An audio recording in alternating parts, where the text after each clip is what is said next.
Confieso que fue una tarea ardua, una labor titánica. Muchos quedaron fuera porque había demasiado de dónde escoger, pero ya está, aquí está, la lista definitiva de los 10 mayores petardos que ha llevado la selección mexicana a los mundiales. Esta es una entrega más de Mundialazo. Suscríbete al canal para que no te pierdas ninguno de estos videos a lo largo de esta Copa del Mundo.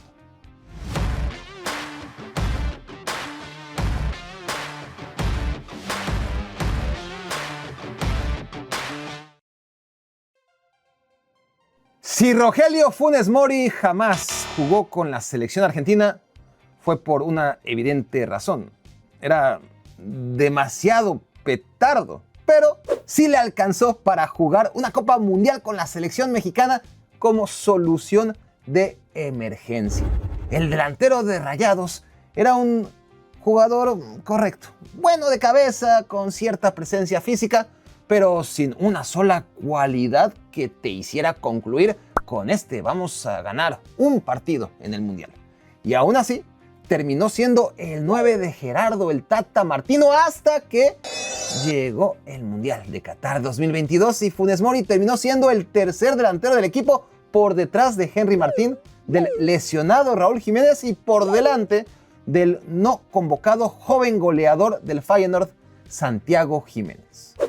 Tanto acalorado debate para que al final Funes Mori no jugara contra Polonia, no jugara, obviamente, contra Argentina y disputara apenas los últimos 4 minutos del encuentro ante Arabia Saudita antes de que la selección mexicana, por primera vez en casi 50 años, quedara eliminada en la fase de grupos de una Copa Mundial.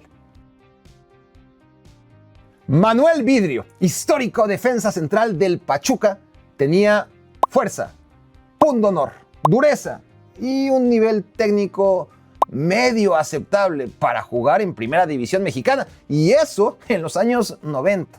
Javier Aguirre, su entrenador en el Pachuca, lo adoptó como a un hijo. Vidrio tenía 30 años y 6 años sin que nadie se atreviera a convocarlo a la selección cuando el vasco lo hizo titular indiscutible durante su proceso, incluidos los 4 partidos de México en la Copa Mundial de Corea-Japón 2002. El vasco se fue después del Mundial al Osasuna y se llevó a Vidrio al fútbol español. Más a Vidrio ya nunca nadie volvió a convocarlo a la selección mexicana.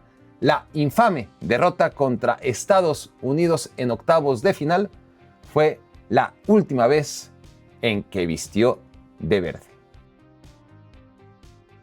Si Vidrio fue titular, ahora imagínense nomás a sus suplentes. Y es que si en la historia de las Copas Mundiales una convocatoria mexicana incluyó nombres pintorescos, esa es sin duda la que se aventó Javier Aguirre para Corea-Japón 2002.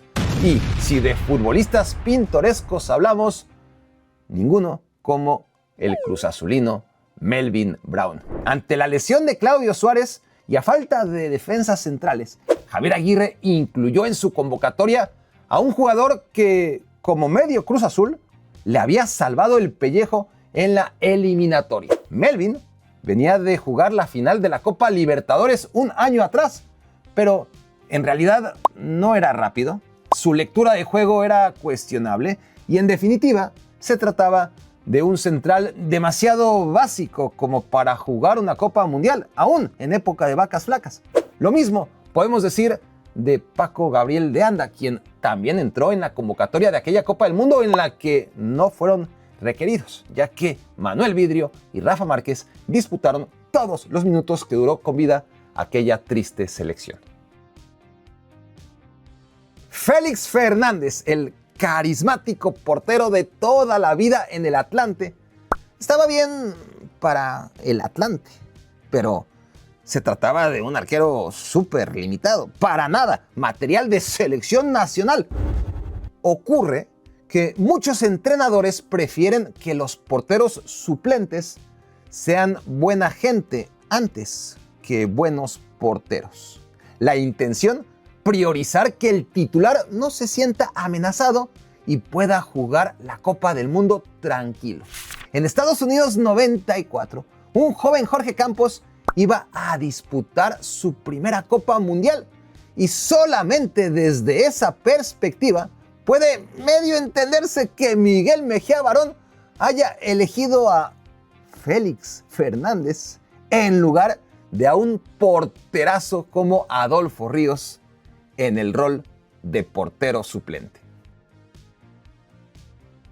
En aquella Copa Mundial, el doctor Miguel Mejía Barón cometió uno de los pecados más impunes y olvidados de todos los tiempos, cuando en vez de convocar a un crack del Monterrey llamado Guillermo el Turbo Muñoz, prefirió incluir en su lista a un lateral derecho mucho más rústico y rudimentario, que para no variar jugaba en el Atlante, Raúl el Potro Gutiérrez. El Potro salió de titular en el primer partido del Mundial contra Noruega. Inmediatamente perdió el puesto. Ahora que si de talento y clase hablamos, Raúl el Potro Gutiérrez era el mismísimo Cafú comparado con Isaac Terrazas. El lateral derecho del América tenía 3 cosas: corazón y huevos. Y eso sí, durante 2 años, entre 1996 y 1998, un incontenible olfato goleador. Terrazas metió 12 goles en ese lapso. Números impresionantes para alguien de su posición y sobre todo carencia de elemental técnica individual. La Copa Mundial de Francia 98 le llegó en el mejor momento de su carrera y Manuel Lapuente tuvo el atrevimiento de llevarlo a un mundial, pero gracias al cielo no lo metió a jugar. Eso ya era una osadía a la que el entrenador no se animó. Sigifredo Mercado era todo lo que puedes imaginar de alguien llamado Sigifredo. Un tipo trabajador, bonachón, desgarbado, rústico y con 2 pies izquierdos. Con eso jugó 416 partidos en primera división, a veces como mediocampista, en ocasiones de lateral derecho. Fue un referente del León y del Puebla y metió más de 50 goles con su única gran virtud: el disparo de media distancia. Sigi vistió 21 veces la camiseta de la selección mexicana, 19 de ellas convocado ¿por quién más? Por Javier Aguirre, quien valoraba como nadie su esfuerzo en la cancha. Lo puso de titular contra Croacia en el primer partido de la Copa Mundial de Corea-Japón 2002. Luego, un minutito en el partido contra Ecuador y después todo el segundo tiempo en octavos de final contra Estados Unidos.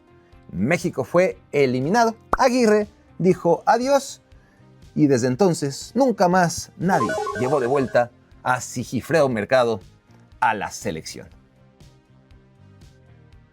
El de José Antonio el Gringo Castro es un caso muy difícil de explicar, porque si lo hubiera convocado al Mundial Manuel Lapuente, entonces diríamos que fue por americanista y por ser amigo de Cuauhtémoc Blanco.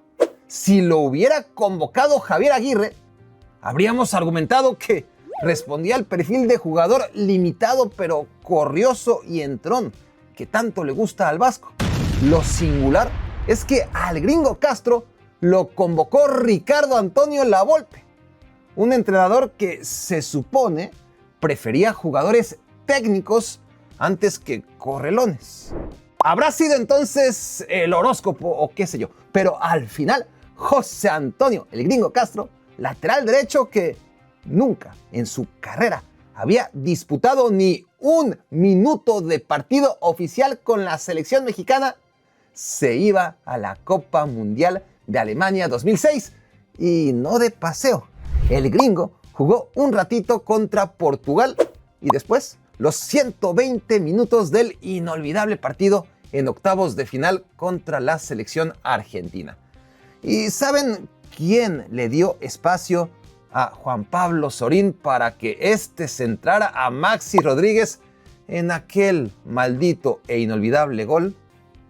Pues sí, fue José Antonio, el gringo Castro. Se trata de información extraoficial. Nadie lo vio y Kikín Fonseca jamás ha confesado. Sin embargo, resulta demasiado obvio que por ahí de 2003 el aguerrido y sumamente limitado centro delantero se encontró con una lámpara maravillosa. La frotó y así de la nada le salió un genio que le cumplió cada capricho. Salir campeón con Pumas, salir bicampeón con Pumas, conquistar a Jacqueline Bracamontes, irse al Cruz Azul, ser ídolo del Cruz Azul, ser convocado a la Copa Mundial de Alemania 2006, anotarle en el Mundial a Portugal, ser fichado por el Benfica. Todo bien hasta que muy pronto el genio de la lámpara se jubiló, se murió o simple y llanamente lo mandó al carajo. Y a partir de entonces, Francisco el Kikín Fonseca no volvió a meter un gol ni de milagro. Sin embargo, el daño estaba hecho. Kikín Fonseca jugó cada partido del Mundial de Alemania 2006. 16 minutos contra Angola, 38 minutos contra Irán, 90 minutos contra Portugal y 120 minutos en la eliminación contra Argentina. Luis Miguel Salvador, mejor conocido por la banda como Luis Miguel Fallador, era el Kikín Fonseca de los años 90, aunque en una versión anticarismática.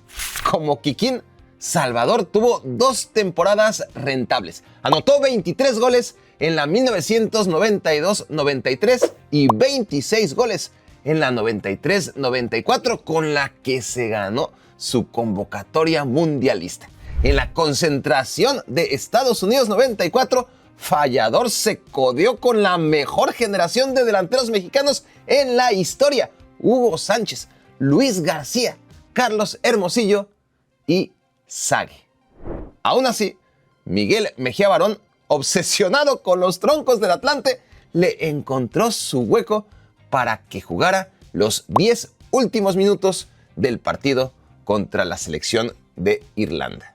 Si faltó algún petardo en la lista, no es que se me haya olvidado. Seguramente lo vas a encontrar en la otra parte, porque esto solo fue la segunda parte de los 20 peores petardos que ha llevado México a los mundiales. Así que encuentra el link de la parte 1 del lado A aquí en la descripción y nos vemos tan pronto como mañana en la próxima entrega de Mundialazo.